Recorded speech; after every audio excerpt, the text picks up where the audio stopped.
there. I'm going to show you how to begin teaching a side laying behavior or a rollover trick. Both of these positions, laying on the side or rolling over completely onto the back, are really difficult for dogs to do because these are vulnerable positions that we are asking them to be in.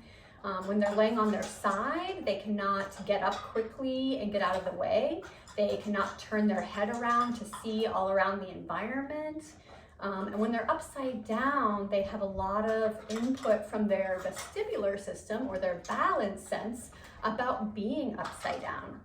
And just like people, dogs have there's variability in how dogs perceive being upside down. Some of them might really like it because it doesn't feel very intense to them. And other dogs, it might feel very intense to them and even really scary to be in that position. So with this type of behavior or trick, it's important to allow the dog to lead the way. Go at the dog's pace and allow the dog to explore these positions in a way that feels comfortable and safe for them. Don't rush them or force them to do these positions because it's really scary and there's no reason to force them to be in a position that's scary or uncomfortable. So about setting up the environment, one of the things you probably noticed is that Muggins was just eating. I like to have food available in the environment when I'm training because I don't want the dog to feel like they have to do what I'm asking or that they have to interact with me in order to get food. When dogs are hungry, they should be able to eat. And so make the food available so that they can eat whenever they're hungry. And so one of the ways I do that is by having a bowl of food available, and that food has some of the same treats in it that I am going to use for training. Also in this environment, there are other options for what Muggins can choose to do. So he doesn't only have to interact with me by doing this exercise, he can interact with me in other ways.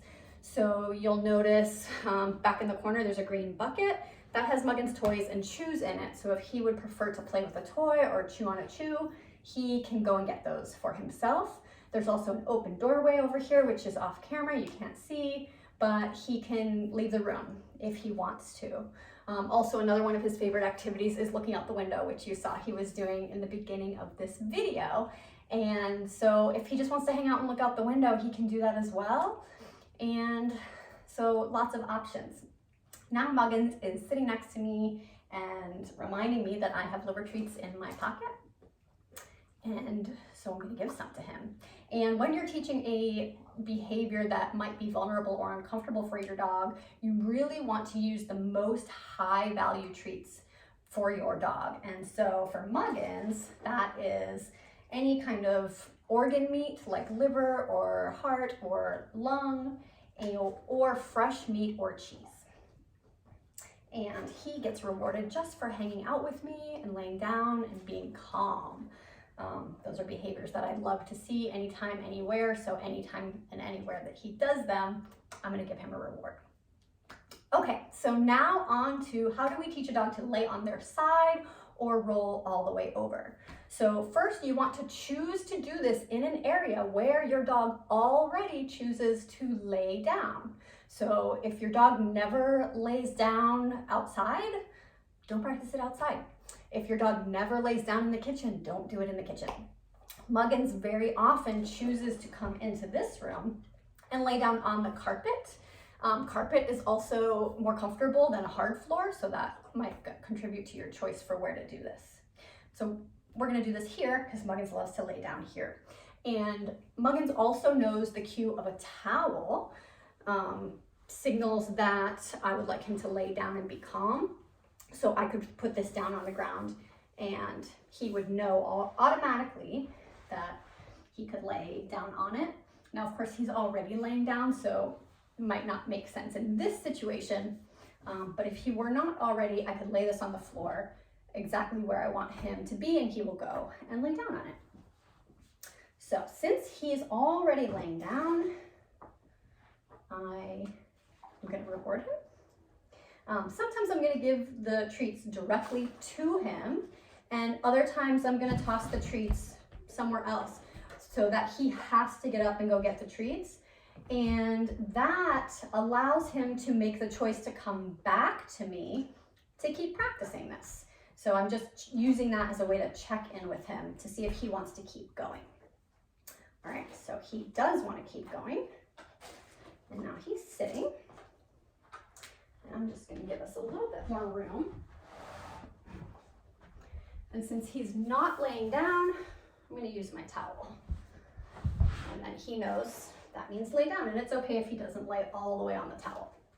Now, Muggins always lays down with his hips turned sideways, like you can see here, and that puts all of his feet on the same side of his body, and that's what we want. Other dogs sometimes will lay down with their hips straight up and their feet underneath their body, and so we need to start a little bit further back and help them to shift their hips onto the side. And so the way that I would do that is just by walking around the dog so that they turn their head, and then that would also have them turn their hips as well. But Muggins is already doing that. So once the hips are turned sideways and the feet are all on one side of the body, I'm going to put myself on that same side of the dog's body where their feet are. And then I'm just going to start giving some food. Now, when I'm doing this trick, I want to make sure that I'm not ever leaning over Muggins, and I don't want to touch his body to force him into a position.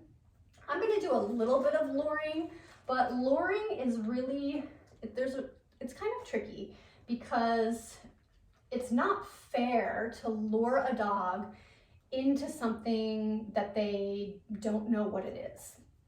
So for example, if Muggins didn't know that I wanted him to go onto his back, and then I start luring him onto his back, he might get scared when he realizes that all of a sudden he's upside down and he didn't know that's what was going to happen.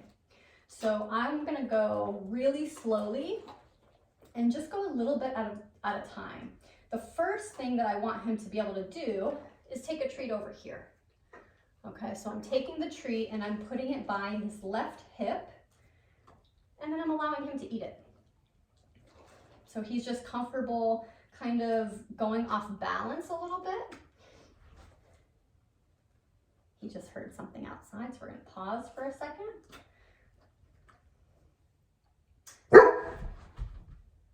What did you hear?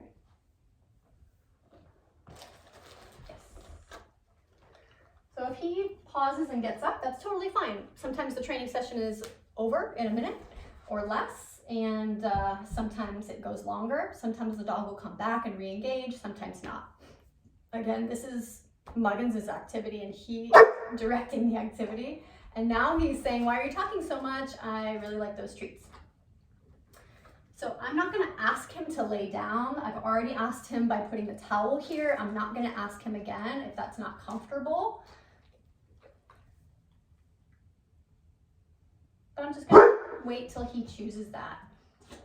And his ears are really sensitive and it's windy today, so he's hearing noises outside. And that's okay, he can go check those out. It's important to be aware of what's going on outside. So if he's not going back to the towel, I might get up and move around, go somewhere else. I'm gonna back up away from the towel, and that kind of gives him the space to lay down and feel comfortable, so which he has done, which is exactly what I want. So again, his hips are already sideways. I'm gonna walk around till I'm on the same side that his feet are pointing to. And so we can see that here he's propped up on his elbows. And so in order to get him onto his side, he has to drop onto his right shoulder. And that motion might feel a little bit like he's falling. At the very least, he's going to be off balance. So think about when you are walking on ice, or if you are going upstairs or downstairs, or you're just standing on one foot and your balance is challenged a little bit. That can feel really uncomfortable. And now think about if somebody told you to do that or told you you had to do that.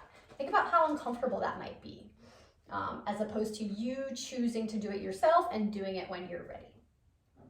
So how do I get Muggins to drop onto his shoulder?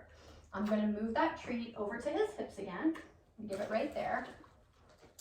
And then when I have my treat hand close to his body, I'm going to move it this way, kind of over his back. Sorry, bud. And I'm going to keep my hand close to his body the entire time. We can see his elbows are lifting up here off of the towel.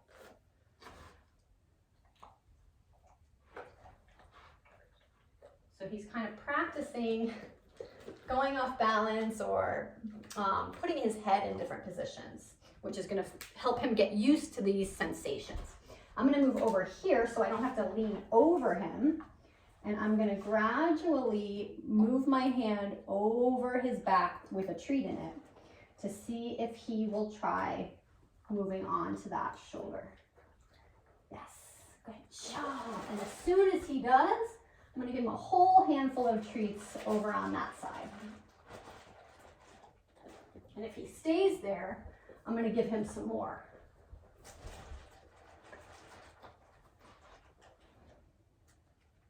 All right, and he's still there. He's looking back at me, asking for more. So let's see if he'll do that again. Nice job, buddy. So he gets a big pile of treats when he drops that shoulder because that's the really hard part of beginning this trick. And also I want him to stay in that position for a minute or so. Yeah, so now he's going there faster because he's understanding what it is that I want from him.